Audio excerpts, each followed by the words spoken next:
Fucking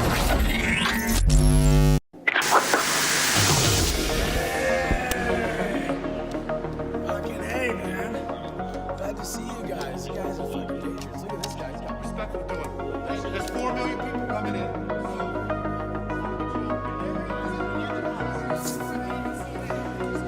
It's only a matter of time. Justice is coming. What is the cost of lies? It's not that we'll mistake them for the truth. The real danger is that if we hear enough lies, then we no longer recognize the truth at all. Why would I have anything to say to you? All you do is lie. What else is left but to abandon even the hope of truth and content ourselves instead with stories? It's the role of good journalism to take on powerful abuses. And when powerful abuses are taken on, there is always a back reaction. Take an animal virus and you increase its transmissibility to humans, right. You're saying that's not gain of function? That is correct. And Senator Paul, you do not know what you are talking about, quite frankly. And I want to say that officially. When you report fake news, which CNN does a lot, you are the enemy of the people. Go ahead.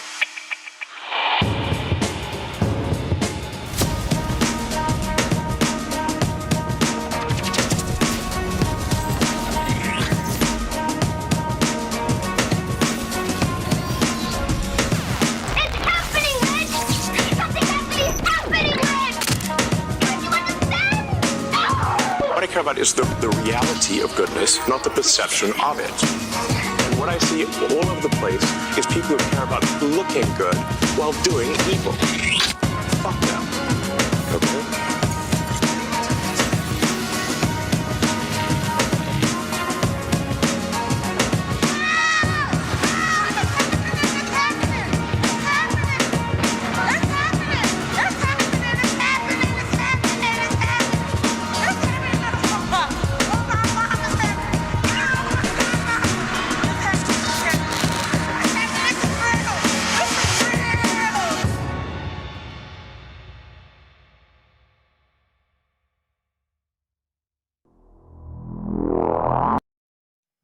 Welcome back, Habbening Bros. It's Monday night. You know what that means. It's time for another Habbening TV. No impression night. Feeling a bit rough, actually, bros. I think I'm coming down with something. But the show must go on. Them's the rules, right? I don't make the rules. I just have to follow the rules, right? That's how it goes. Tonight, it's all about Ukraine, baby. Right? All about Ukraine. Back in the Ukraine SSR. You know, like whatever, right? Yes, things have been moving. Phones have been ringing in, gay corridors of power, right? The gayest corridors in the world. Gay phones have been ringing. Gay people have been picking them up and talking gay things into them. And the most important gayness of all, of course, is how to keep the Ukraine war going, right? At this point, if the West loses, it will be a sort of a shattering blow to the confidence of Europe.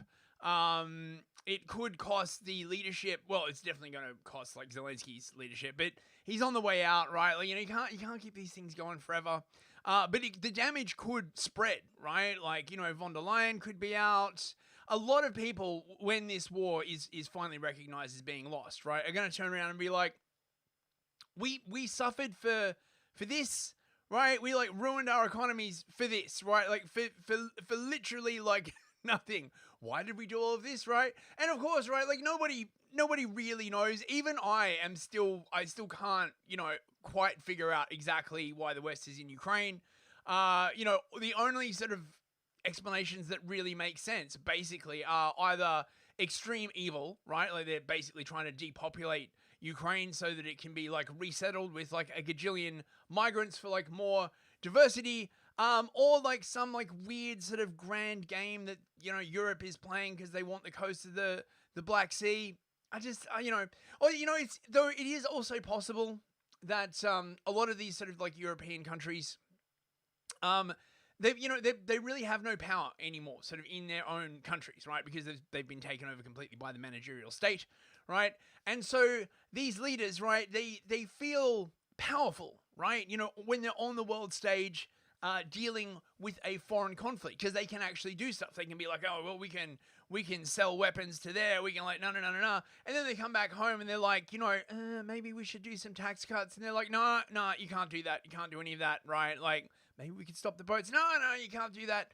Human rights law. See, there's no human rights law in the war zone, is there? So, like, I don't know. But anyway, looks like it's, well, I don't know, maybe possibly coming to a close after the Trump-Putin summit, where the Cheeto dictator showed his true orange cheesy colors by meeting with the worst person in the world, Vladimir Putin. Boo, boo, boo. Yes, the reincarnation of the Austrian painter, who has, of course, marched all across Europe.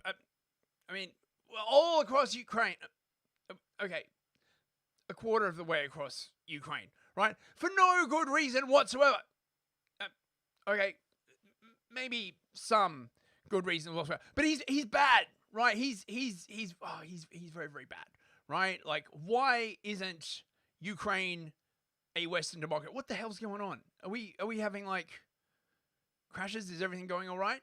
Oh my god, the encoding is. This computer's dying now. No.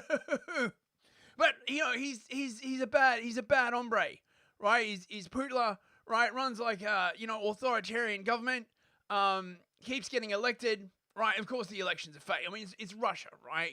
Right? They're only pretending to love Putin, obviously, right? Because anyone who says that they don't like Putin is immediately dragged off to jail. Or is that the UK? I get them so confused, right? Like it's fine. Like just shut up. Don't fucking think about it, right? So the summit went well. Trump and Putin had a lovely time. Of course, Trump, being the stupid Cheeto dictator, right? Simultaneously the most evil genius in the world and incredibly stupid, was Svengali'd by the Putin, right? This is the problem. You get Trump in a room with Putin alone, and you never know what's going to happen, right? He'll come out, with all these like crazy ideas being put into his head, right? Like a child being groomed at a drag queen story hour. Now I made myself sad. Anyway, so this has then rolled over. They basically agreed to have like a summit, right? Like, Zelensky's come to the White House, and of course, all of the Western European governments, right? Like scrambled together like a flock of dipshits to be like, no, poor Zelensky, no, right? Like, they must, protect him, right? You can't let him alone in a room with Trump. You never know what he's going to, like, agree to. We've got a war to win, right? There are so many Ukrainians yet to be unkilled. Oh, God, this is so fucking depressing. But, so it's going on at the moment. And this is breaking news, bros. They're in the White House at the moment. Trump and Zelensky, right? Nobody knows what they're saying, bros, right? Is Zelensky sticking to his guns and telling the Cheeto dictator, he will not give an inch Slava Ukraini for peace? Is he holding up his end of the piss or not? Nobody knows. But all the usual people have been like losing their shits. I got like footage from literally fresh off the Twitter minds of what's been going on in the White House. They have had their preliminary press conference. It seemed to go well-ish. Zelensky did actually wear a suit this time, so he's clearly in a more conciliatory mood than the sort of like last one. So maybe things are moving, maybe not. We're going to cover it all. And our final story tonight, Canary Wharf continues to be a shit show. There are now reports that they might be moving the migrants out of the hotel. A couple of buses have like left, and there's been some footage from inside the hotel as well. This one like mad lad just like ran in there and started like filming shit. And there's been like, protests, a few arrests and stuff like that, as well as a sort of big campaign across the UK called like Raising the Colours, I believe, where people just started putting like English and British flags up everywhere, right? Racist, obviously. So it does look like, the fire rises a bit, right? Like, from simmer to, I don't know, some kind of like vigorous bubbling. And that's it. That's what we'll be covering tonight. I hope you enjoy. Let's say hello to everybody in the chat. On Rumble, we have Ardent Party. Good to see you, Sir Ardent. Years the Eunuch. I will not be on Empire of Lies tonight. I'm feeling poorly, bros. I need to have a lie down. Livia Drusilla, great to see you. Captain Crisps. Sede Sapiente. Total Blackout Painting, great to see you, man. Full short. Is that everybody? Oh, and Proper Pictures, of course. Good to see you, geez. How you doing, mate? On YouTube, we have Ashley Styles, Bas Klutvijk, Rhetorically Defective. Good to see you, Artie. How you doing, mate? Check out the stream on last Friday's stream. It was pretty well received. What was it about? Oh, why is my brain? Look, it was about something fun. Check it out. Robert Verlinden, Simon JJ, 007. Good to see you, Sar. Cyberchat Internal Affairs. Great to see you as well, mate. I think that's everybody. And on Odyssey, we have Highland Fool, and that's it. Right. And hello, of course, to everyone watching it on the replay. Those who are too shy to be in the chat. I understand, right? Like, oh my god, I think my encoder is dying. Okay, so sorry about that. There's probably going to be retarded bits while my PC struggles. It was fine before. I bet Apple's doing that thing where they're like, oh, we've noticed that your machine is now a certain amount old. We're now going to start nerfing your operating speed, so you got to buy a new one. Or you could always buy Windows. No! God! Fucking just getting screwed every which way, man, right? You just turn around, money please. Turn around more money please, money please. It's fine, bros. It's fine. Today's meme, of course. Your retardation is disadvantageous. I propound that you vamoose with great importunity. Oh crap. It's a thesaurus. Yeah, I know it's a retarded dad joke, but it is what it is. Right, let's get on with it. Let's see, is this the right window? Yes, it is. Right, so we start off with the Cheeto Putla Summit that was in Alaska. Everyone was like, oh my god, Trump is normalizing Putla love, right? Of course, there's been a lot made of, Trump's affection for the Putla, because Trump, of course, is a massive dictator, of course. And everybody knows that the way to make peace with Russia is to not talk to them, right? And just continue letting them conquer Ukraine until they turn around and are like, really, actually, we don't want the Ukraine anymore. This is what passes for fucking foreign policy and diplomacy in the West. It's frightful. Honestly, right? We used to have a diplomatic class, right? That understood history and stuff like that, right? Now they just rock up and they're like, you're bad, you bad man. Do what we want or we sanction you. Wow. Anyway, protesters were there, of course, in Anchorage as news of the imminent arrival of the Putla came out. I'm assuming they just want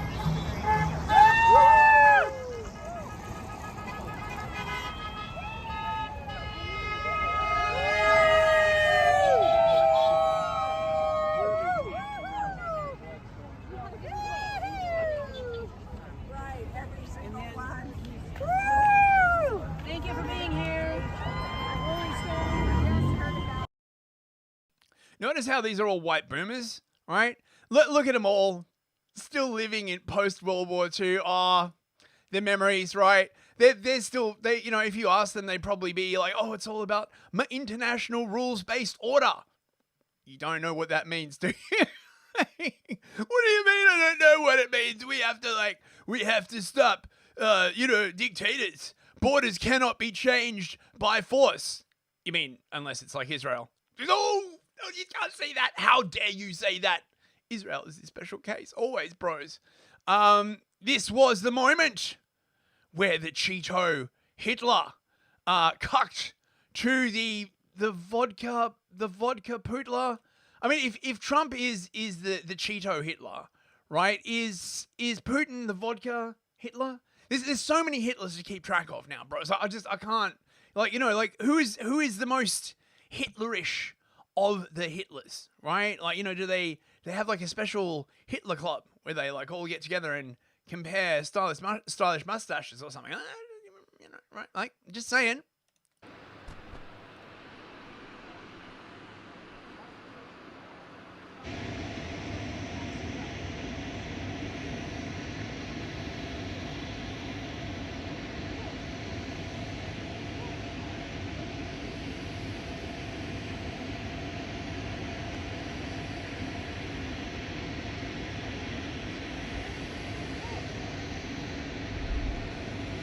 Oh my God, look at him shaking hands with the leader of Russia. Don't you know we're supposed to have a massive nuclear war between the Americans and the Russians, right? Like, don't you know that's like was penciled in for 2030? I can't believe it. I just can't believe it. Don't you know we've got a world war we're trying to get going here? Now they did like a huge plane flyover when Putin got off the jet. All the people in the West were like, yeah, that's right. We're showing Putler our strength, bros.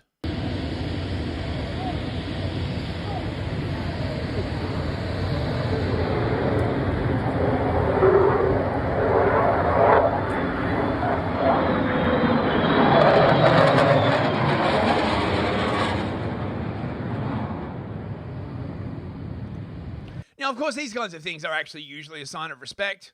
Right, so, you know, look, the Americans are rolling the red carpet out for the Russians, basically sort of, you know, trying to, I mean, look, America and Russia are neighbors, right? They have been for ages. I did see this tweet where, like, some guy was like, you know, because of the way maps are drawn, I didn't realize that, like, Russia and America were literally separated by, like, 3 miles of the Bering Strait, and everyone was like, what the fuck is wrong with you, right? Like, you know the Earth is a globe. I know, yeah, flat Earth, yeah. The BBC was incredulous, bros. How could the Americans betray them in such a way? Carpet. I mean, signs of respect, right? Being paid to the Russian president. It's quite remarkable how things have changed, right? 3.5 years ago, when Vladimir Putin launched his so-called special military operation, the full-scale invasion of Ukraine, he was treated as a pariah. And now he's being given this red carpet welcome. I mean...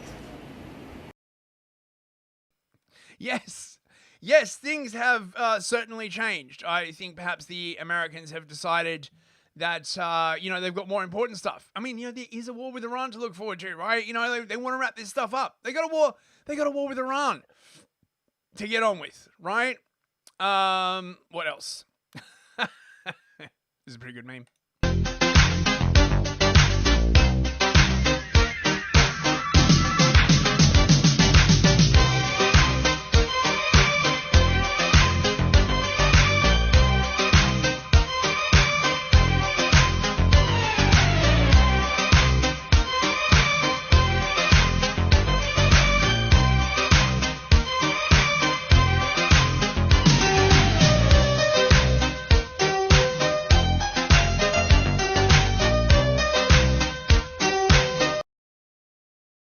I've always enjoyed that meme.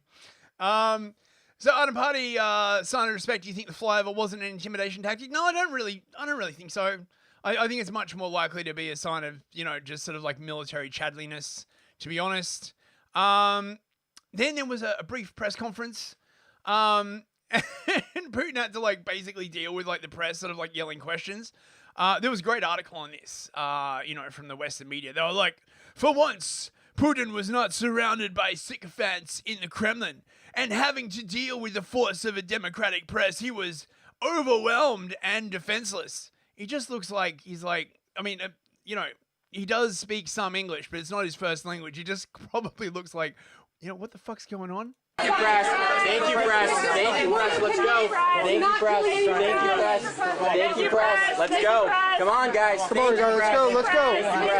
Thank you, press. Let's go. Thank you, press. Thank you, press. Thank you, press. I've got no idea what he's saying. You know, clearly outmatched by power of US journalism. Then after the meeting, he like laid some like flowers on graves for the Soviet pilots in Alaska. Very, very chattily move. Really showing like that he's an Orthodox Christian as well. Which is weird because I mean, when was the last time you saw a world leader make the sign of the cross? Right? Like,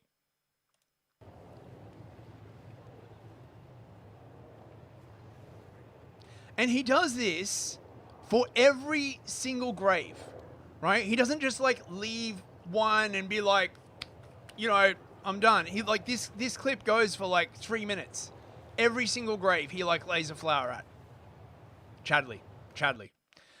Then he hung out and had a chat to the Archbishop of, I don't know if he's like the Archbishop of Alaska or whatever. Again, sort of, you know, very, very much leaning into Orthodox Christianity. Thanks a lot, Twitter. Thank you very, very much for, you know, being crap. It's fine. Oh, here we go.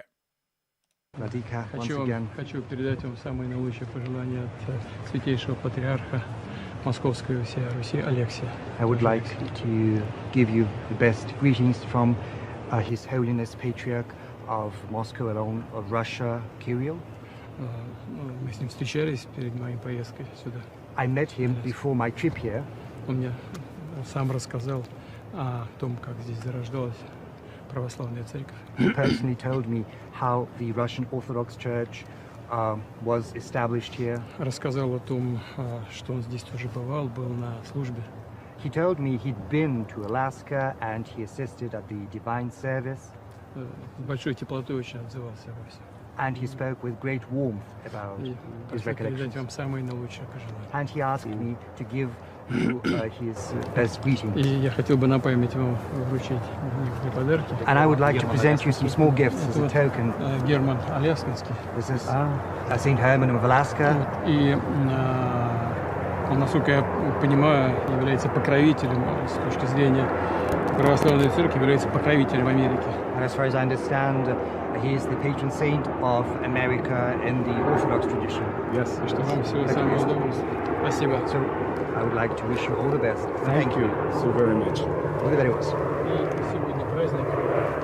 Сегодня праздник. And there is also a Orthodox Chads stay winning.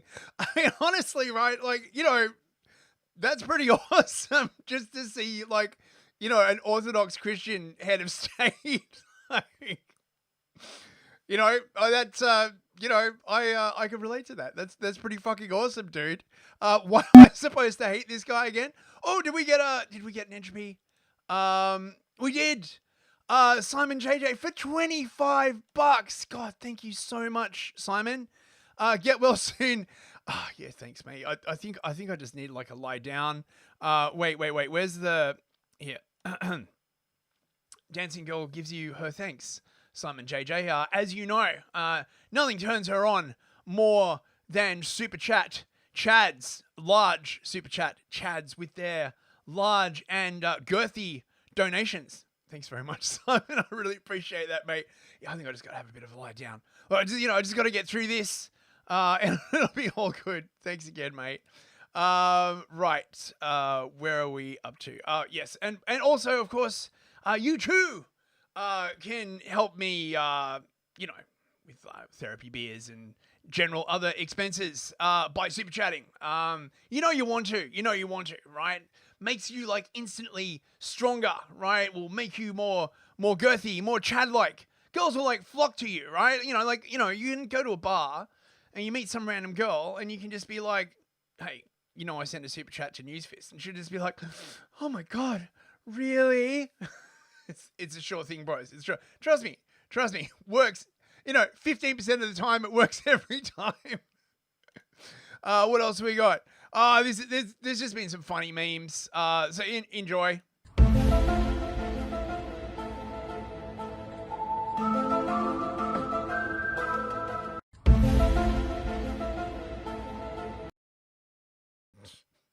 Some say he was born as a dwarf. Right. So afterwards, Trump calls for a peace agreement. So the scuttlebutt basically on the meeting between Trump and Putin is that Putin was like, look, we don't really want a ceasefire, right? Ceasefire doesn't really, lead to a peace. The Ukrainians are just going to like rearm, give them a chance to rest. They'll be back. They'll be back, right? The Ukrainians always break the ceasefires. I mean, they can't be trusted, right? Look, to give you an idea of how like crazy the Ukrainians are. Okay. There's a story about the nuclear power plant in Zaporozhye, right? Now, the Russians got wind that the Ukrainians basically wanted to capture this nuclear power plant and then use it for nuclear blackmail against the Russians, right? And the Russians were like so sure of this that they basically like deliberately moved out of the way and left an opening so that Ukraine could advance towards the nuclear power plant and then came in and like crushed them. The Ukrainians are crazy, man. Like if they would literally do anything. They would be like shelling nuclear power plants. They're crazy, right? So Putin basically wants the same things that he's always wanted, right? Like this is the thing that I find really, really surprising. The Russian sort of objectives like haven't changed for like two and a half years, right? They want a unified European security infrastructure, right? They want things like the reinstatement of like nuclear arms treaties, all this kind of stuff. They want like a proper relationship with the US, which they even had during the Cold War, towards the end of the Cold War, right? It's only very, very recently that because of the Ukraine war, the US foreign policy and Western foreign policy establishment have cut all ties with Russia, which is just retarded, right? The idea that the US and Russia shouldn't be talking is completely retarded and juvenile, right? The Russians want Ukraine to be neutral. They want to get rid of the Ukrainian army. They want to get rid of the neo-Nazis in Ukraine. They want Russian to be recognized as an official language in Ukraine, and they want Ukraine to stop persecuting the Russian Orthodox Church, and they basically want Zelensky gone because Zelensky is fucking loco, right? And a lot of this would, and they want, the four oblasts, of all of Donbass, and apparently, right, if they get that, they'll be satisfied, allegedly, right? So after the meeting, Trump came out and was like, a great and very successful day in Alaska. The meeting with President Vladimir Putin of Russia went very well, as did a late-night phone call with President Zelensky of Ukraine and various European leaders, including the highly respected Secretary General of NATO. I don't know why it is that Trump loves Rutte so much. Like maybe Rutte gives a really good sloppy toppy. It was determined by all that the best way to end the horrific war between Russia and Ukraine is to go directly to a peace agreement which would end the war, and not a mere ceasefire agreement which oftentimes don't hold up. Why don't they hold up? Well, because the Ukrainians always violate it, right? Like always. It's not the Russians that violate the ceasefire agreements. It's the Ukrainians, right? Every time. President Zelensky will be coming to D.C., the Oval Office, on Monday afternoon. Hey, that's now. Wow, I'm reading to you from the past in the future. Amazing. If all works out, we will then schedule a meeting with President Putin. Potentially millions of people's lives will be saved. Thank you for your attention to this matter. So, of course, the Eurocucks were immediately seething, right? They did that sort of like classic thing where they got like everybody together to make it look more impressive than it is, right? So, it's Macron, Maloney, Merz, Starmer, the Finnish president. They've started like roping into this shit. Alexander Stubb, Donald Tusk, and Ursula von der Leyen, right? And like, oh, we have such consensus. Yeah, but you're just all Eurocucks, right? You just right, like you whatever. So they're basically saying, Ukraine must receive ironclad security guarantees with no restrictions on its military or foreign partnerships. Well, this is a non-starter. And it looks like the latest plan is to try and get Ukraine Article 5 through the back door, right? So they'll be like, because this is the whole, when they say security guarantees, what they mean is be a part of NATO. And by being a part of NATO, what they mean is to be covered by Article 5. So if they get attacked, all of NATO has to pile in, and then the Ukrainians can set up some kind of like false flag, because they have no chance of defeating Russia unless the whole of NATO goes all in. And by the whole of NATO, they mean the Americans, because the Europeans by themselves can't really do shit because they've destroyed their economies. Because net zero or something? Sovereignty, territorial decisions rest solely with Ukraine. Borders cannot be changed by force. I mean, unless we do it, of course, right? But borders that we want unchanged cannot be changed by force. They make it like this big principle, right? But they change borders by force. It's fine, right? Western support. The US and Europe pledged continued military and economic backing. I'm not so sure the US has pledged that, to be honest. With sanctions pressure on Russia maintained until a just and lasting peace is achieved. Now, you'll hear this a lot. A just and lasting peace. What does that mean? Well, look, it means Ukraine getting everything that it wants. And depending on the definition, it also means like Russia paying reparations, right? As though they were the defeated party in the war, which they're not, right? So a just and lasting peace is, it's whatever you say it is, okay? So yes, then they booked a meeting on Monday. So this is basically what, so the rumor is they got to get Zelensky out. Right? I mean, this has been sort of obvious like for a while. Okay, they gotta get rid of Zelensky. The guy's he's a massive liability, right? He's a psycho. There's not going to be like any movement at all on anything as long as Zelensky is around. The Russians won't deal with him. He's basically an illegitimate president at this point. I mean, it's really, really funny, actually, right? Like the Ukrainians are basically saying, oh, look, we can't give away any territory because under the Constitution, right? But under the Constitution, they should have had elections. So, I mean, it's Schrodinger's constitution, basically, right? Зеленському в понеділок буде запропоновано підписати широку, всеосяжну, мирну угоду, іти і оголошувати вибори в Україні, бо мир. Ось що йому буде, за це йому буде запропоновано повні гарантії безпеки його особистої, членів його сім'ї, його капіталів і можливість стати режисером в Голлівуді чи політиком, не знаю, що там ще йому. Його будуть пробувати купити, пояснюючи йому, що ніякого іншого виходу у нього не залишилося. З вимогою не брати участь у виборах? Ну, а на що йому брати участь у виборах? Він їх програє. Ні. Ну, вони йому так будуть казати. Давай, ти втомився, ти ж давай вже відпочивай. Які вибори? Яка політика? Ти і так заходив на короткий період, а бач, як воно сталося. Воно тобі не треба. Ти вже все розбив, погоджуйся, дивись. Всі за. So, this is from... What is this? Okay, so this is a Ukrainian political scientist, okay? On Ukrainian TV. I think this guy is probably pretty sharp, right? And it would not surprise me if that is in fact what is going on at the moment. Except, of course, all the Europeans are basically like huddling around Zelensky and being like, oh, Vladimir, please don't go, right? What about your girthy Ukrainian spicy sausage? How will we like deal? Because like all the Europeans are like terrified, right? If Zelensky goes, right?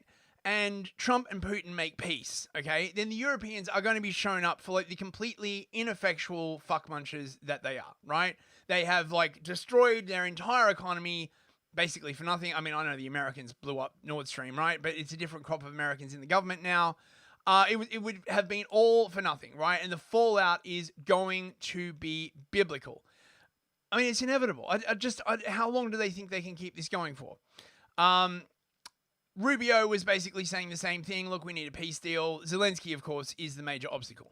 again, every single sanction that was in place on the day he took over remained. And the impact of all those sanctions remain. You know, when the Russians landed in Alaska, they were there to refuel. They had to offer to pay in cash to refuel their airplanes because they can't use our banking system. They face consequences every single day.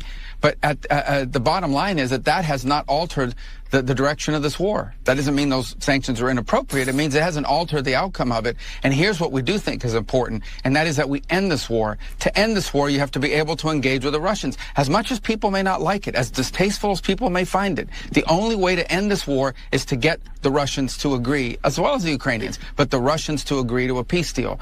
And the minute you issue new sanctions, your ability to get them to the table, our ability to get them to the table, will be severely diminished. That moment may arrive, but when it comes, what you're basically signaling is there is no opportunity for peace at this point. So just let's put on more sanctions and allow more people to get bombed and more people to be killed. And that's what we're trying to stop. So, yeah, it looks like more sanctions are dead in the water. Europeans are again, right, demanding like the same things they've been demanding. Article 5 for Ukraine, no limitations on the Ukrainian army size so they can just rearm. No Russian veto on joining the EU and NATO. Russia doesn't care if Ukraine joins the EU. They care if they join NATO. No territorial decisions without Ukraine, and sanctions to stay in place.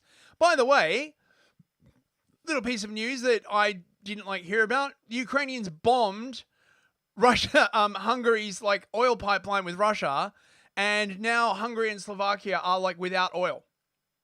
That's not going to really.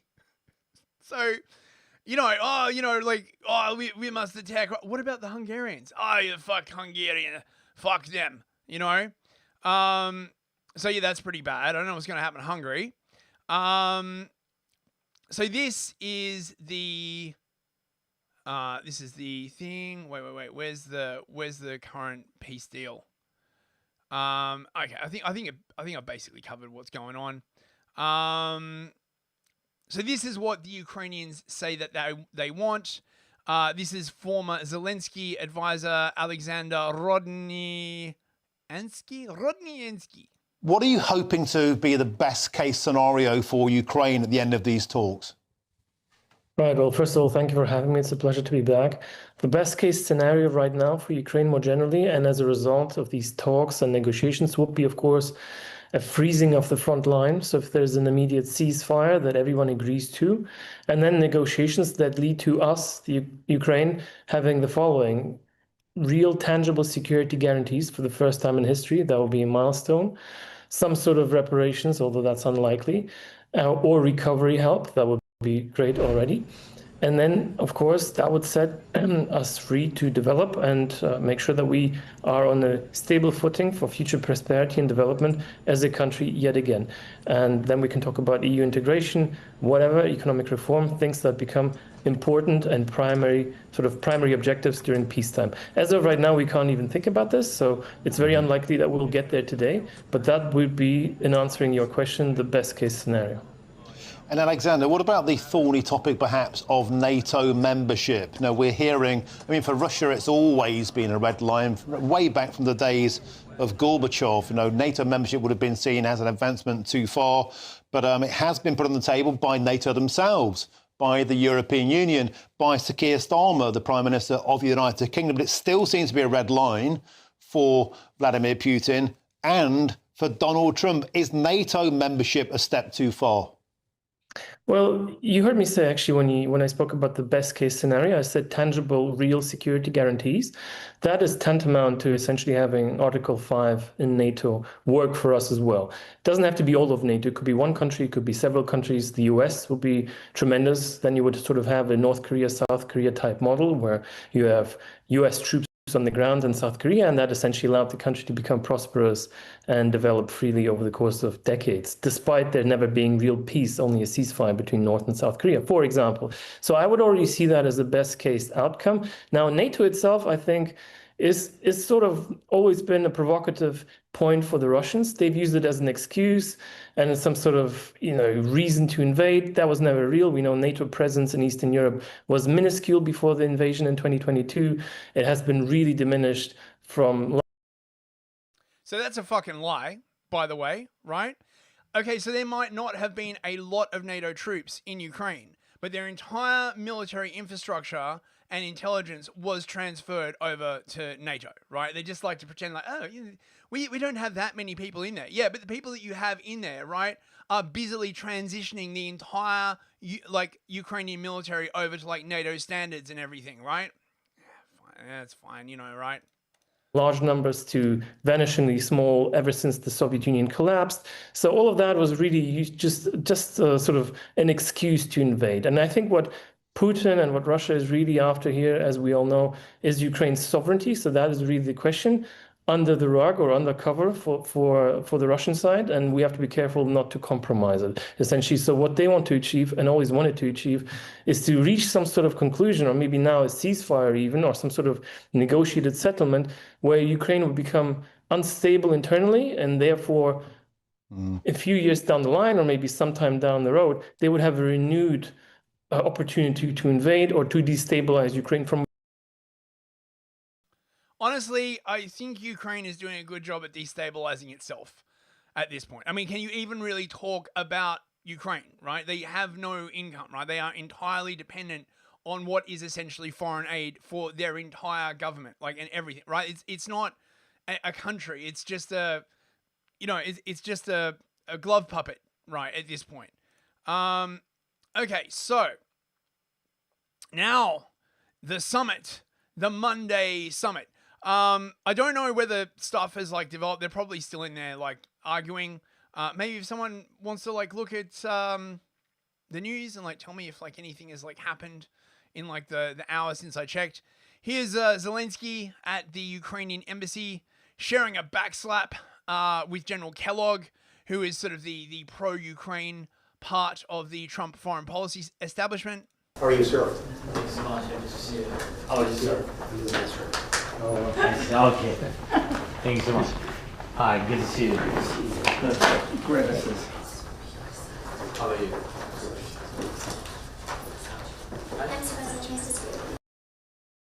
Yeah, enough of that. Handshaking. Zelensky, of course, preparing for his meeting with Trump.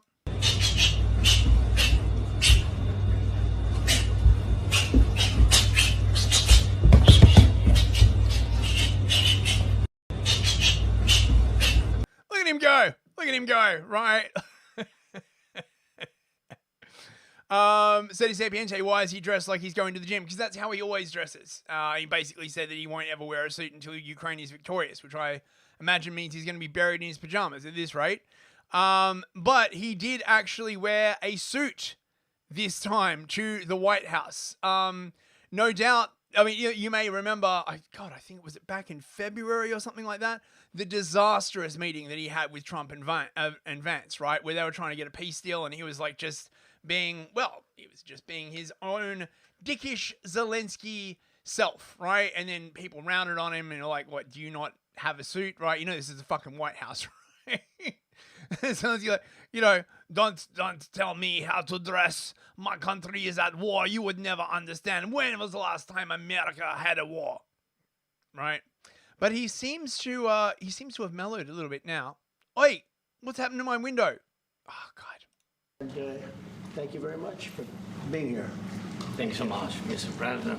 If I can, first of all, thank you for invitation and thank you very much for your efforts, personal efforts to stop killings and stop this war. Thank you. And using this opportunity, many thanks to your wife, First Lady of the United States. She sent a letter to Putin about our children, abducted children, and my wife, First Lady of Ukraine. She gave the letter. It's not to you, to your wife. I want it. Now, this is actually quite a crafty move, by the way, on the part of Zelensky. There is evidence now that the back channel to Trump when it comes to Ukraine is, in fact, his wife, right? And there have been reports that a couple of times, right, after, Trump has talked with Putin, right, Melania comes... Is that her name? Melania? Ivanka? Melania? His wife, right? Comes on and says, Donald, do you know that the Russians just bombed a school? This letter is about the stolen Ukrainian children which I did a story on this like ages ago. It's basically bullshit, right? Like the Russians were like going through these like bombed out cities. They were like picking up any children that were like by themselves. And then when the Ukrainians said, hey, can we have them back? The Russians gave them back, right? They're like, this happened a bunch of times. Like the Russians just reunited them with their families. The Russians weren't like, ha ha ha, we have your children now and we're never giving them back. We'll raise them to hate your country. You know, not like what's happening in the UK, for example, right? Now this is Zelensky. Amasen anye takim iblisi blah blah blah blah. President Zelensky, you look fabulous in that suit. I said the same thing. Yeah, you look good. I said the same thing. Yeah, looks good. I said the one that attacked you last time. See, now he's I remember that. Yeah, I apologize to you. You look wonderful. No, my first question for you, President Zelensky. In the same suit. You see, I changed. You are not. Maybe yours is much better. Oh, Killer is dead in YouTube chat. I think you're new. Welcome to my humble show. Let's see what else we got. So yeah, I just got a bunch of clips of basically what's going on in the meeting. Yeah, this is the press conference beforehand. Sorry. Mr. President, Vladimir Putin mentioned that the war will not end without addressing the root causes of this war. Have you had an understanding what are the root causes of this war? Well, look, the war is going to end. When it ends, I can't tell you, but the war is going to end, and this gentleman wants it to end, and Vladimir Putin wants it to end. I think the whole world is tired of it, and we're going to get it ended. It was, you know, I've done 6 wars. I've ended 6 wars, and I thought this maybe would be the easiest one, and it's not the easiest one. It's a tough one. Yes, well, and a big reason why it's such a tough one is sitting right next to me, in a sort of like faux goth suit. Right, okay, now, starting to get into a bit more of the meat and potatoes. Trump once again says that Ukraine will not be able to join NATO. Made the decision to offer Ukraine Article 5-like security guarantees, but stop short of pushing for their full membership. Yeah, well, we haven't done anything on that yet. If you look back and you go back long before President Putin, it was always a statement that they would never allow Ukraine into NATO. So that was a statement that was made, but we haven't discussed any of that yet. We're going to be discussing it today, but we will give them very good protection, very good security. That's part of it. And the people that are waiting for us, they are, I think they're very like-minded. They want to help out all. Now this, of course, is the crux of the matter, right? If America or some other European country gives security guarantees, what does this mean? Okay, so the UK, like Starmer is all like, right, as soon as there's like any kind of ceasefire, UK troops, all like, you know, 300 of them or however many they've got, will flood Ukraine, right? And, you know, we will guarantee security along a front that is literally could stretch from Moscow to Paris. It's like 1,500 kilometers. Bitch, what? Military observers are basically saying it's much more likely that in this kind of case, these kind of troops are going to be like some kind of tripwire or some way by which the Ukrainians can start this war up again, or the Europeans can start this war up again. The English, of course, are very, very keen on getting this war going. So the real tricky bit is how can you guarantee Ukraine's security without making it so that as soon as like one tiny thing happens, right, or the Ukrainians decide like, you know, they're going to throw a false flag or right, like whatever, suddenly the war's back on with more countries drawn in. This is the real sort of nuggety thing they've got to deal with. What's this? Zelensky, of course, asked what it is that he needs. And as usual, he's like, everything. We need everything. We need your house. We need your wives, your children, all of your guns, all of your money. Honestly, we deserve it much more than you, God, has promised it to us 3,000 years ago. What security guarantees do you need from President Trump to be able to make a deal? Is it American troops, intelligence, equipment? What is it? everything. And really, it includes two parts. First, strong Ukrainian army. That's what I began to discuss with your colleagues. And it's a lot about weapon and then people and training missions and intelligence. And second, we will discuss with our partners. It depends on the big countries, on the United States, on a lot of our friends. Now, of course, the real question is, how can Ukraine have a strong army when so many of its fighting age men are dead, right? My guess so far is that as soon as things stabilize, Ukraine will open its borders to the third world, import a bajillion Bomalians and draft them into the army, right? It seems to be happening all across the West. That is my current prediction. I guess we'll see whether I'm right or not.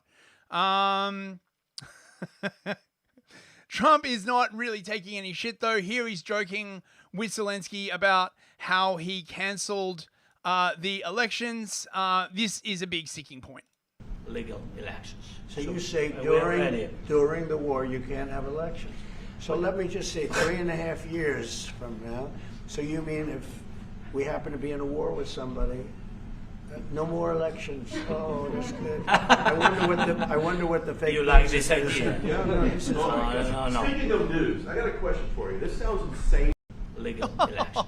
So you say. Oh, Zelensky's like, oh, you make a joke. I see you make a joke. You know, they got to get rid of him. They have got to. I mean, they had to get rid of him 2 years ago, but now they really, really have to fucking get rid of him. What's this? Right. Okay, so somebody asks Zelensky whether he's actually going to pursue peace or not. This is his response. And to that point, President Zelensky, are you prepared to keep sending Ukrainian troops to their deaths for another couple years, or are you going to agree to redraw the maps? Thank you for your question. So, first of all, we live under each day attacks. That today have been a lot of attacks and a lot of wounded people, and the child was dead, small one year and a half. So we need to stop this war, to stop Russia, and we need support American and European partners. And we will do our best for this. So, and I think we show that we are strong people, and we supported the idea of the United States, personally of President Trump, to stop this war, to make a diplomatic way of finishing this war, and we are ready for trilateral, as President said. This is a good signal about trilateral. I think this is very good. Thank you. Right, but he doesn't actually say that he's modified his position in any way, shape, or form. You'll notice this, right? And I suspect, once they actually get into the back room, so this is the other thing as well, all the European leaders, despite not being invited, all turned up at the White House. They're like, oh my God, we can't let Zelensky go into the room alone with Trump, right? But my understanding is that the meeting is between Trump, possibly Vance, and Zelensky, and some of the Ukrainians, and all the foreign leaders will not be let in until afterwards. So it's going to be interesting to see what comes out of this. Let me see. Trump says he's going to talk to Putin immediately afterwards. We just spoke to, I was just telling the president, I just spoke to President Putin indirectly, and we're going to have a phone call right after these meetings today. And we may or may not have a trilat. If we don't have a trilat, then the fighting continues. And if we do, we have a good chance. I think if we have a trilat, there's a good chance of maybe ending it. But he's expecting my call when we're finished with this meeting. We just spoke. Oh my God. Trump is going to phone Putin after the meeting. Russiagate confirmed, bros. Now, this is Trump reiterating his position that there's no need to have a ceasefire. And Trump is it's smart that Trump has finally realized this. A ceasefire is going to get them nowhere. I don't think you need a ceasefire. If you look at the 6 deals that I settled this year, they were all at war. I didn't do any ceasefires. And I know that it might be good to have, but I can also understand strategically why, one country or the other wouldn't want it. You have a ceasefire and they rebuild and rebuild and rebuild, and, maybe they don't want that. But if you look at the 6 deals that we made peace and long-term, long-running wars, I didn't do any ceasefires. Would I like the concept, I like the concept of a ceasefire for one reason, because you'd stop killing people immediately, as opposed to in 2 weeks or 1 week or whatever it takes. But we can work a deal where we're working on a peace deal while they're fighting. They have to fight. I wish they could stop. I'd like them to stop. But strategically, that could be a disadvantage for one side or the other.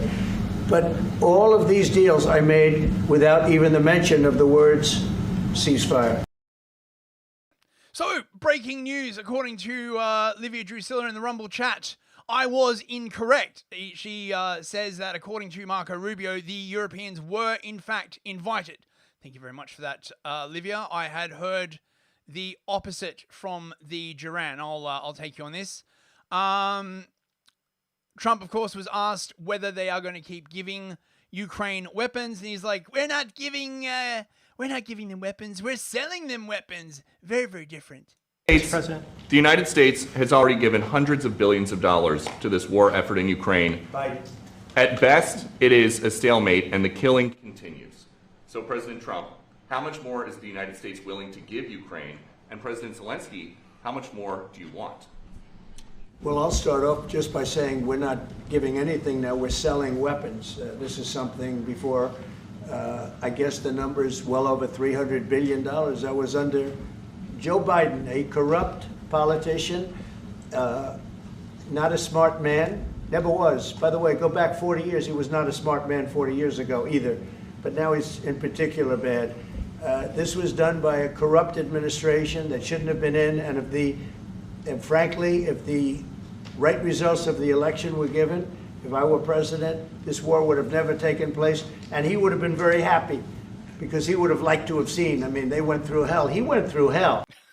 Trump just can't help talking about the election. Although there is one other interesting sort of like side story with this.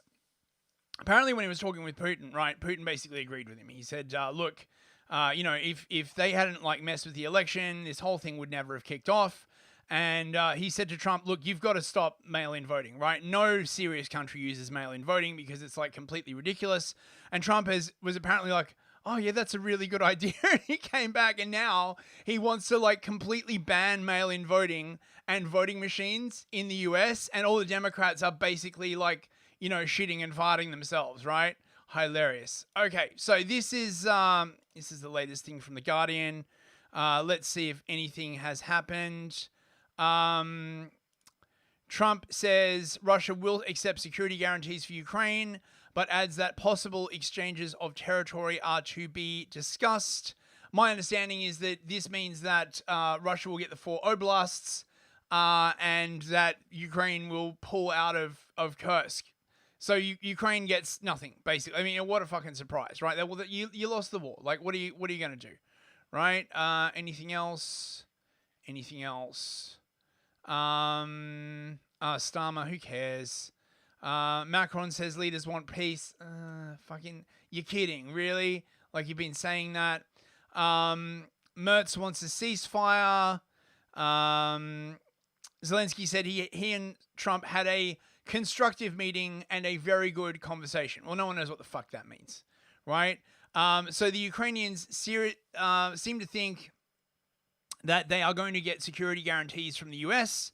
I don't know what that means, right? Up to now, sort of this would basically mean that Ukraine can go away and be like, we can restart the war if we can finagle some kind of like scheme to get it going. Anyway, our final story of the night, running a bit late. Canary Wharf is still in chaos. The smart call by the government or the local council or whoever it is that's like calling this would be to shut it down.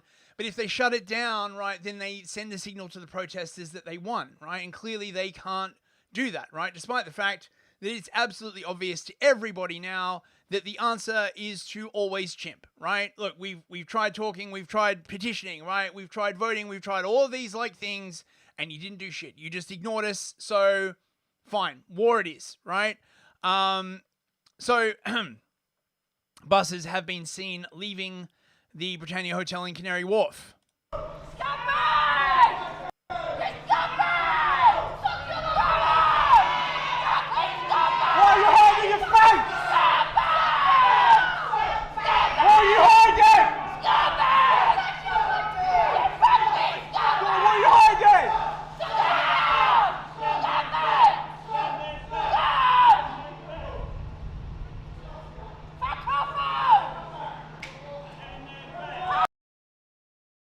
Yes, the locals aren't very happy.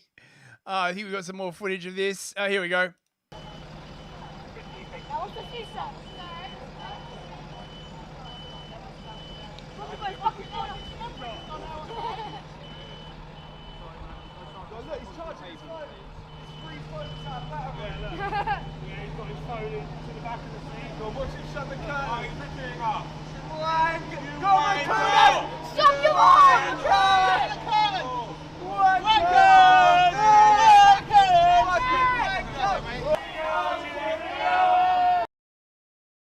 So nobody knows where they're going. No one knows if they're moving all of them or just the more spicy individuals, right? But I mean, again, until the protests like happen, they're like perfectly, oh yeah, we've got a bunch of like rapists like in us. It's fine, right? Look, we'll just unleash them on the local population, right? Now, this is young Bob. Very, very good follow. Highly recommend. He's basically this homeless kid. Well, he's homeless now. He got doxxed by the lefties and got kicked out. So now his job basically is hanging around the migrant protests and filming them, right? And he gets some really good footage. Now, in an absolute Chadley maneuver, he just ran inside the Britannia Hotel and started like filming. And what he saw was pretty crazy. No, that's too much. I'm just gonna, I can still give some advice. You're so weak, bro! You're so weak! You're so weak!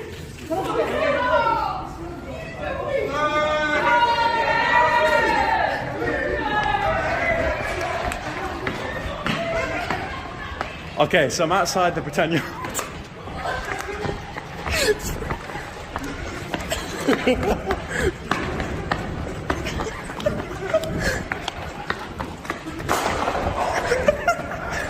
And these are all the mattresses.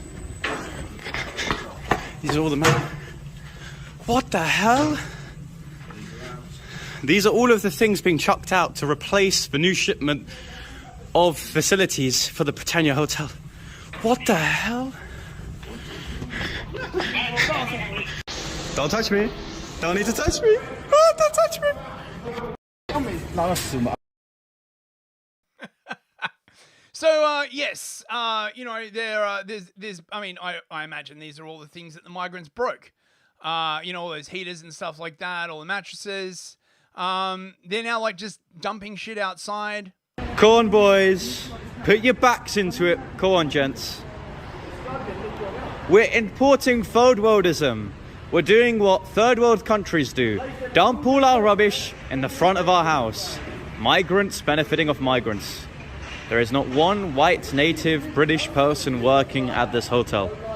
We have Somalian security guards, foreign workers, dumping our crap in the front of a 4-star hotel. Come on, boys. So, I mean, thing is as well, like this is a good example of how, you know, government like distorts the local economy. Right? Like, you know, other people could have bought all that stuff, right? Like, you know, by the government just buying it and giving it for free, like they're massively raising the price. Oh, you know, no one, who cares, okay? Protests are still going on. They tried issuing a Section 14, but people aren't having it. Section 14! Section 14!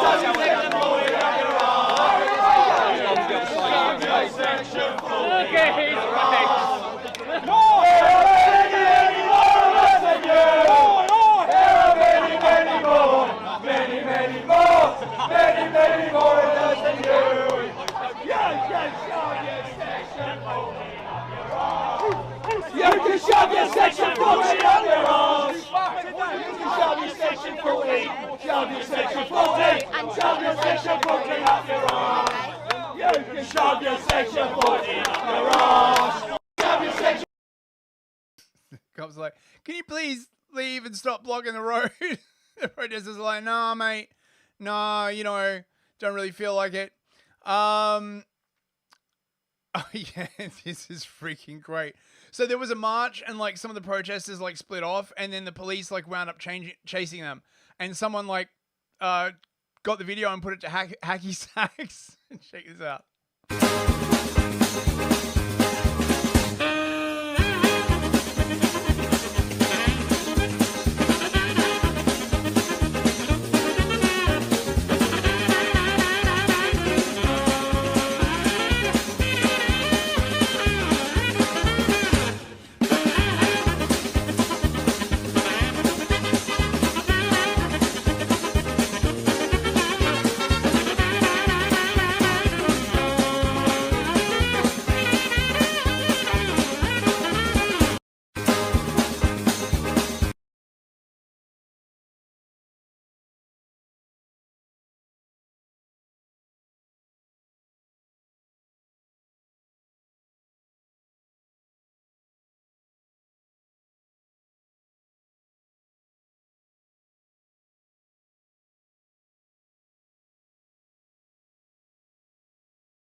Sorry about that. Muted.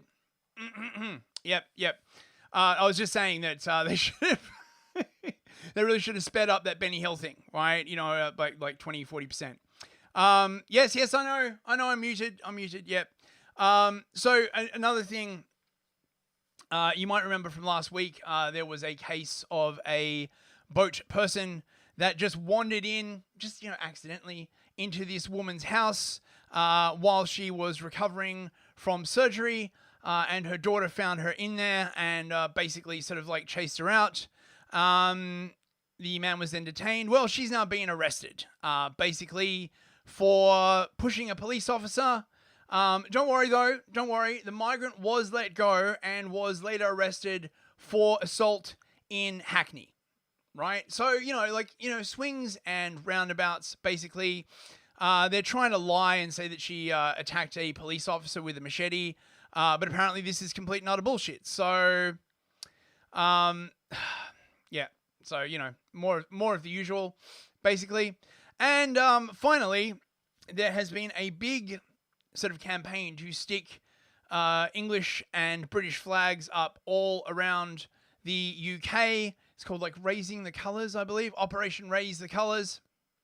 This is basically going on everywhere. Seems like a bit of a vibe shift. Probably also glowy backed, if I'm honest.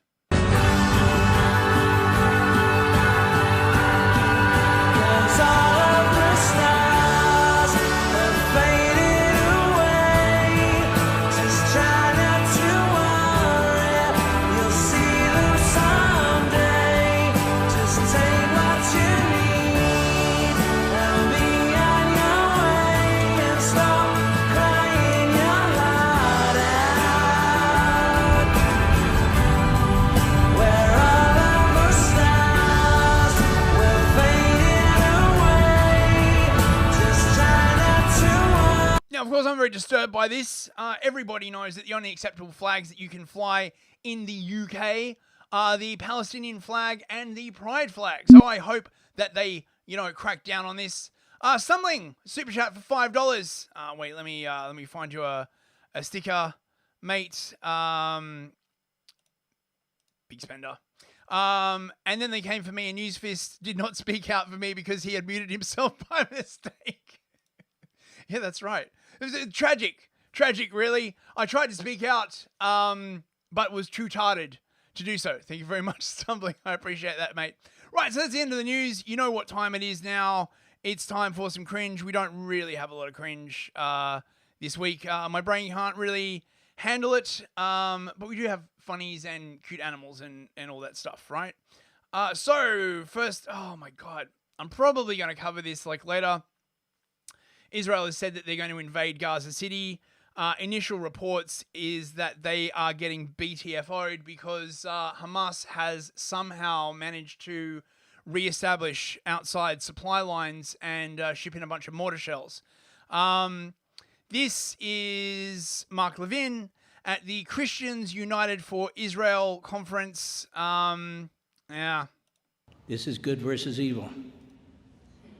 This is civilization, as the ambassador said, versus the barbarians. We're fighting the 7th century. And we just beat the crap out of them.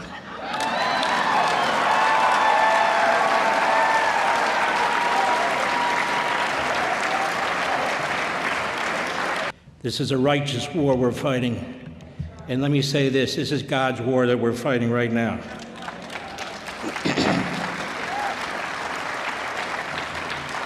And if Europe is too stupid to understand, that's their problem. I will remind you, that's where Hitler was born. This is good versus evil. Yes. Hitler was born in Europe. We're in Europe. Just Europe, right? Therefore, all Europeans should be responsible for that. Even the ones that bled to defeat him, right? That's how that works, right? Fuck you, mate. Honestly. Yeah, more of this. Levin seems to be sort of, actually I included this one just particularly to piss off Ameribros in the chat. Perhaps you would like to tell me your feelings, Amero Bros, about this guy speaking for you and, you know, talking about your history in such a way. Ronald Reagan said in 1985, July 7th, 1985, almost 40 years to the day, we're not Fortress America, and we're not going to be Fortress America. America sails the open seas. America does what America needs to do, and we're not going to be forced into a bottle. Look at the Civil War. You know who was an expert on the Civil War? Churchill. He studied the Civil War. It took a long time for Americans to get into that. He looked at that Civil War when World War II had opened, and Britain was really alone in many respects. And he was trying to figure out how to persuade FDR. FDR tried with the same isolationists we have right now. Hitler's taking Europe, and he's attacking Britain. And they keep talking about how far we are in the ocean. Well, the Japanese took care of that. They said, well, we're in the ocean too, and they hit Hawaii. Some people don't learn, but we have learned. And people were wondering, can the Americans fight? And Churchill was half American.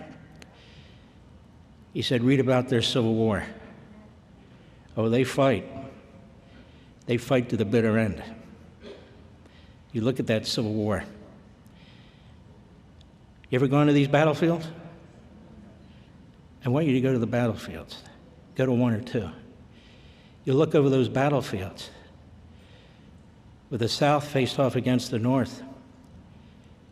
You look at Gettysburg, where there were 50,000 casualties in 3 days. 50,000 casualties. You look at Vicksburg, where they surrounded the town of Vicksburg in Mississippi, starved it.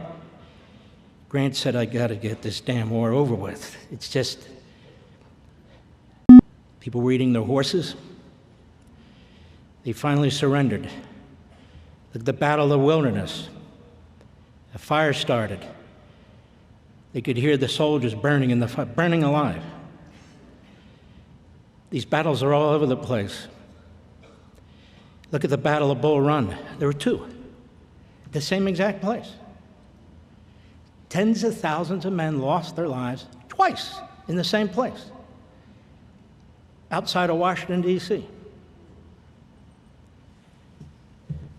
Chancellorsville, I could name them all, I've memorized them. Over 700,000 casualties in a nation of 24 million people. Churchill said, oh, they can fight. Once they get angry enough, they can fight. Americans are warriors too. Donald Trump knows Americans are warriors too. We don't look for war. We never do. But if it finds us, we don't cower. Well, you know what? We have an enemy within. It's more complicated than a military battlefield. I'm going on, I'm almost done. It's more complicated than a military battlefield. They've seeped into our culture. They've seeped into our schools. They've seeped into our media. They've seeped into the Democrat Party. They're seeping into a piece of the Republican Party. They've seeped into our courts. It's much more daunting to figure out how to deal with this. But it all starts by recognizing it and confronting it wherever you see it and speaking out. Sounds like he wants to do some major surgery on America. We have $3 from Years. This is extremely Fed post. I'm not sure I can read this honestly. She expresses how can I put this? Considerable disdain for Mark Levin, and expresses that perhaps he would make a good decoration in the sort of barbarian sense. Thank you very much. Yes, I can't fucking read that. Right. What else have we got? We got a couple of based posts now. That's enough for the cringe. Based English black woman. Down here. I think it's absolutely ridiculous. So I came here to basically interview opposing sides, and I started off with the left, and what I found is that a lot of people on the left can't even define why they're protesting. When I ask them why they're here, they're either scratching their heads, or when they do answer, they say they're here because of racism. And when I tell them what it is that is racist, they say, oh my gosh, they're holding the Union Jack and they're holding the English flag. So why are you living in a racist country? It makes no sense. It's actually lunatic. Yeah. It is the kind of level of ignorance. It's just, in a way, it's the very thing they accuse other people of being, which is bigoted. Yeah, and that's another thing is that one man said to me, and he had purple hair, he said to me, you can't call all immigrants rapists. And I said, yeah, but you can't call all white people racist. Do you understand? How is wanting to defend a child who's been assaulted by a migrant racist? It makes no sense. And yeah, they accuse people of what they do themselves. Yeah. What do you think should happen? Do you think that, I mean, what should, they told us that there were going to be no migrants in this hotel about a couple of weeks ago, and then we saw them actually all being taken in at the dead of night. What should happen, do you think? That space in the hotel should go to the veterans. The veterans that actually bled blood for this country are currently sleeping in the streets. I read an article on GB News that 20 veterans were evicted and they weren't given any support on where to go. It should go to them. It makes, like, put race aside, put religion to the side. In terms of fairness, the people who should receive the best treatment are the ones that actually built this country, contributed to this country, and actually bled blood for this country. Migrants, I'm not saying they're horrible people, but they haven't done that. You have to earn your place. My dad earned his place, my mom earned her place. They haven't. So it makes absolutely no sense that they're doing all of this for people who just arrived here, whilst the people who are natively English, look what they're doing. They're about to kick them out. It's insane. It's absolutely insane. And put race to the side. If this was to happen anywhere else, if this was to happen in South Africa, Native America, Palestine, it will be uproar. But for some reason, the English, they're not allowed to have their own traditions. And I think the reason why that is because if you actually look at the British flag, sorry to kind of waffle, it has the most powerful sign in the world, which is the Christian side, the Christian flag. And that's the biggest threat, you know? Nice. Civ Nat position. We got another super chat from his $3. Lol, MFR, you asked for American Fed posting and I delivered. How dare you not go to jail for $3? I know, yes. I know. Shameful of me. I know. Thanks very much. What else have we got? Oh, this is like a bit of music. This is like pretty good. Enjoy. Turn up to a country illegally. Well, are the women and the children, why are they fighting age men? So many questions that need answering. Why are they letting so many in? Borders wide open so they come right in. The UK's a free for all no matter what the sin. Welcome to your hotel, no you don't have to pay. We will give you everything, please enjoy your stay. Everything is paid for at the taxpayer's expense. We've taken down our UK flag so you won't take offence. Close our borders, it's an invasion. Close our borders, it's an invasion. I don't know how you fail to see that the people coming here are the trained enemy. They're raising an army, bringing men overseas. The end goal being to replace you and me. The streets are unsafe and people wanna leave. They don't feel safe in their home country. If we don't stop this now, we can only guarantee saying goodbye to the land of the free. Close our border. Well, I liked it. Chat seems to disagree, but I thought it was pretty good. Right. I think we actually have like some funny stuff. We got some like, this isn't funny, but check this out. Never underestimate the butterfly effect of a tiny public access show in upstate New York. Clay Tiffany was an independent journalist and the fearless host of Dirge for the Charlatans. Notorious for being a thorn in the side of local officials and law enforcement, Clay Tiffany would probe into corrupt politicians and dirty cops, then broadcast his findings on his public access show. But with this fame came enemies in powerful places. One being Briarcliff police officer / bodybuilder Nicholas Tartaglione, who in 1996 1997 pulled Clay Tiffany over, warned him to stop looking into the police department, said he has ties with the mob, then physically assaulted the TV host. Obviously, this led Clay to delve further into the cop, and so began a long-standing feud between the two. Tiffany dug into his past and found that Tartaglione had a history of assault in his time as a police officer. Clay Tiffany would slam him and the BPD on Dirge for the Charlatans, and in retaliation, Tartaglione would find him and beat him up. This happens at least 4 times, with the last confrontation putting Clay in the hospital. He would host the next episode from his hospital bed. Clay sued the police department, winning a big settlement, but Tartaglione was never charged or found guilty of a crime. Until this story goes somewhere I never could have predicted. Clay Tiffany passed away in March 2015 of natural causes, and the following year, Nicholas Tartaglione was arrested after killing 4 men over stolen drug money and burying them in a mass grave in the woods. Tartaglione, now facing a life sentence, has been behind bars since his arrest, where in 2019, he was the last person to share a prison cell with Jeffrey Epstein.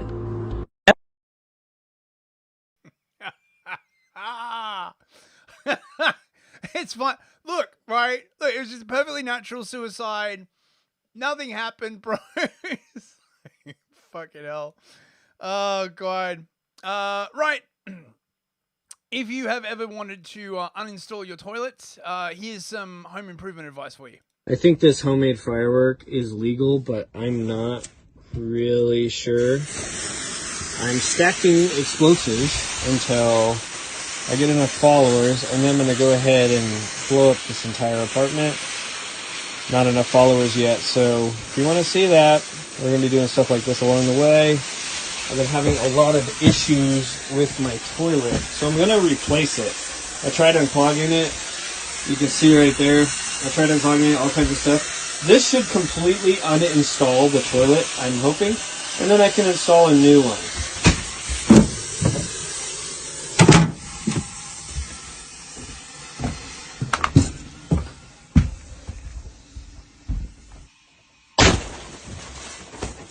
Wow. It knocked our light out.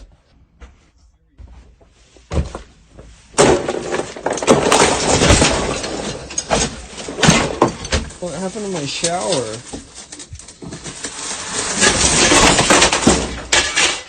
We successfully uninstalled the toilet. The door still works. So there you go. If you ever have a particularly cantankerous toilet, that's how you uninstall it. I hear it's easier than uninstalling Windows 11. Right.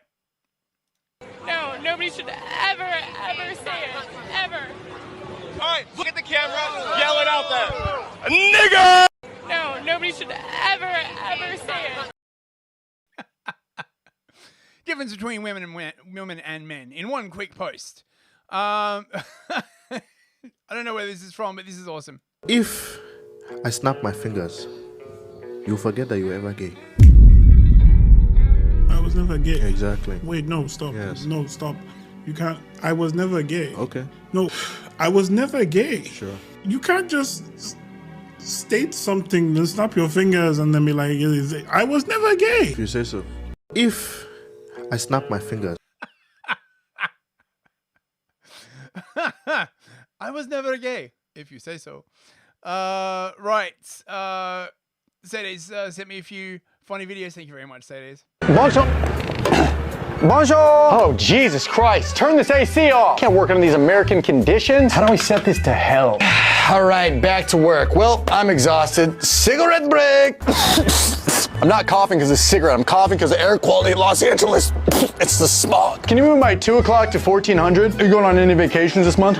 Yeah, I'm going to Ohio. Like a funeral? No, for fun. No one died? Yo, what happened to your Tesla? Wanted something better for the environment, something more eco-friendly. So nobody's gonna mention how tan I am? The UV was 13 every day. What is this, 6? You went to Paris, right? Oh yeah, Paris. You American? Petty. You know, in France they call me a baguette, but in America they call me a Google Translate, I didn't use it once. Barcelona, Ibiza. I'm my own Google Translate. Sports. I'm sorry. You mean merci? That means thank you. You're welcome. Then I was in Saint-Tropez, which is Saint-Tropez, and I... Yo, what is that smell? Oh, I switched my deodorant to something more natural. I don't speak English. Leno! Hey, you can't smoke in here. Okay? We can't smoke. Oh, les French! We can't smoke in here! You've probably never even seen a lid like this. How many times a day are you drinking your water bottle and you go, where's my lid? Hello? 1 p.m.? Oh, I'm gonna be late to go home. Can I have some of that? Yeah, hit it. This is actually pretty nice. Yeah, we should do this more often. Oh, shit. Oh yeah, this is really good. This has been doing the rounds.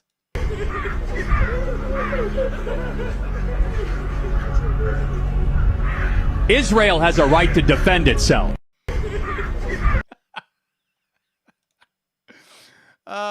Dude. Here are some words that sound bad, but they really aren't. So a dik-dik is the name of small antelopes in southern Africa, and a dick-sissel is a black-throated finch in central United States. A cover slut is an outer garment worn to conceal untidy clothes, and then a cumbang is just another word for a beetle. A fuksheet is the foremost sail on a ship, and a titty nope is a small amount of something that's left over. If you want to measure the moisture content of a vegetable, you'd use a succometer, and if you're talking about the innermost parts of a building, that would be the penetralia. Peniophobia is the fear of poverty, and a shuttlecock is the conical object used in badminton. Pusillanimous can be used to describe somebody cowardly, and pershitty would describe somebody who's overly anal or meticulous. You can call someone a clatterfart if they're a blabbermouth and they love to gossip, and then to invaginate something is to turn it inside out on itself. And finally, a vagitus is just a newborn baby's first cry. Isn't that beautiful? Beautiful, really, in its own way. What else have we got? Right. Cute animal time. Enjoy. Cat talking moments. Babe, are you hungry? Say yeah! Oh. Hi, how you doing? Oh, he's talking to you guys.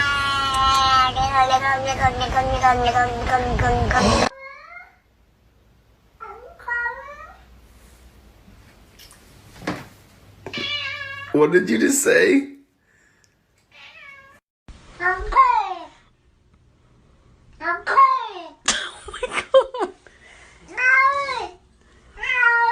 You're fine.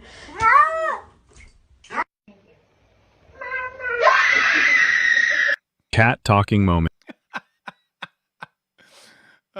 Dude. Oh, now this is just...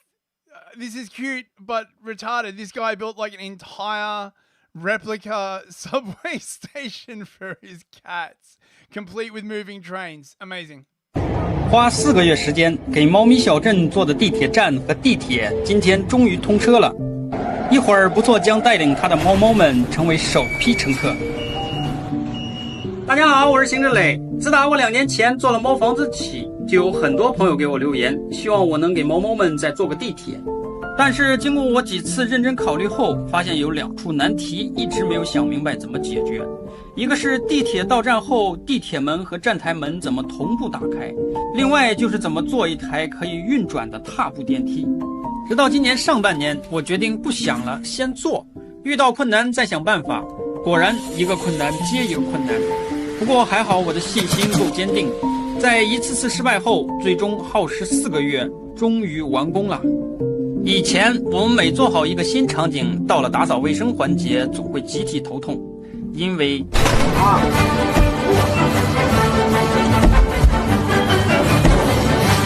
是真头痛啊。但是这次给地铁站打扫卫生就轻松多了，因为我们有一台机器人。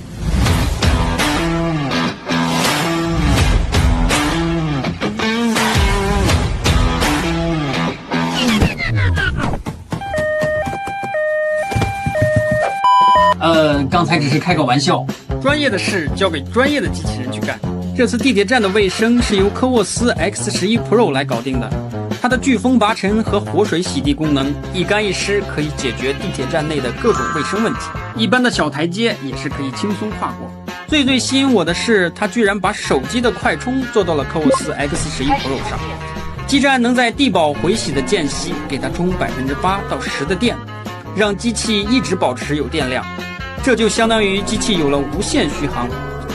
好了，猫猫们的列车马上就要进站了，我们一起去迎接一下。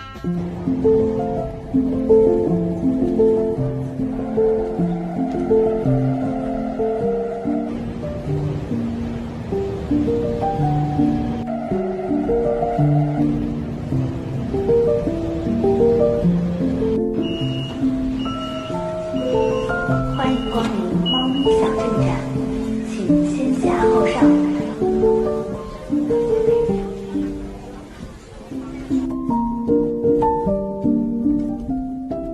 这次也很感谢科沃斯 X11 Pro 对本期视频的大力支持。这段时间的使用体验下来，感觉还是挺不错的。如果有需要的小伙伴，也可以去体验一下。好了，这期视频就到这里，感谢大家支持和喜欢，我们下期再见。 How can you tell the Chinese economy is doing well? Shit like this, right? No one in the UK got money for that. Right, some heartwarming stuff to finish off. I've never seen ravens like this. Боже.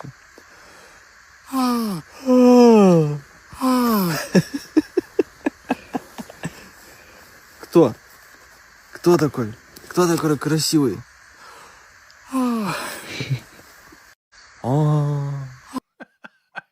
Bro. Cat rescue. Oh my god. Are you okay? I'll get you down.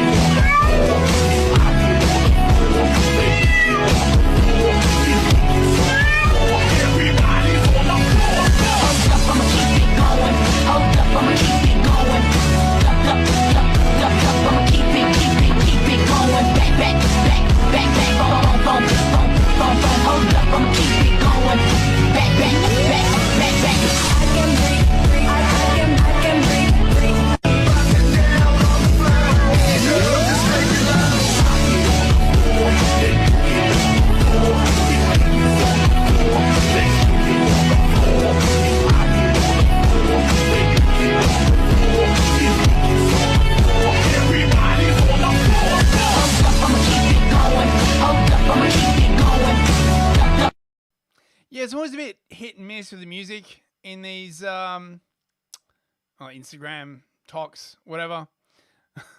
Cute doggo.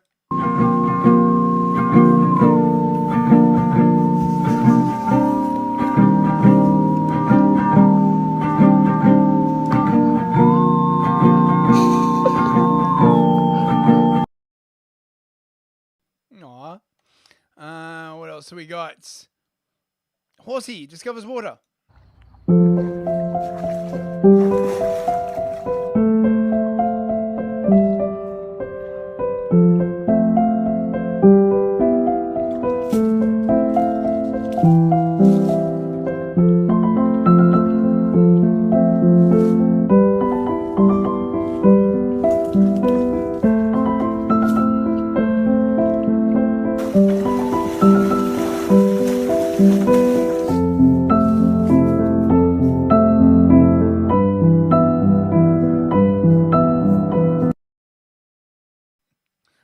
Beautiful horsies. What else we got? Oh, these are so cute. Apparently it's a specific kind of like tiny duck. This round, fluffy little creature is actually a call duck. Call ducks are a small breed of duck with a compact body, short rounded beak, and big round eyes that give them an irresistibly adorable look. Raising call ducks isn't difficult. They hardly have any odor, they're gentle by nature, and they're incredibly attached to their owners. No matter where you go, they'll happily waddle after you like a little shadow. Call their name and they'll come running full of excitement. Unlike regular domestic ducks, call ducks stay tiny their whole lives. And they're surprisingly smart. They're great flyers and can even be taken on walks like a pet dog, which makes them especially popular among pet lovers. They have clear, pleasant voices, and they're not shy about using them. Whether they're hungry, feeling lonely, or just want some attention, they'll quack to let you know. They're also super clean animals and absolutely love taking baths. Every time they see water, they'll rush over and splash around with pure joy. As a pet, their cuteness is simply impossible to resist. So cute. Right, final cute animal video of the night. Fluffy doggo ears.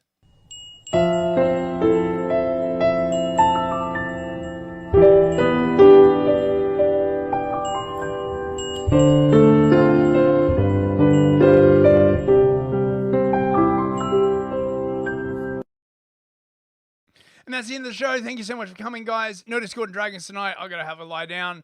Let's say goodbye to everyone in the chat.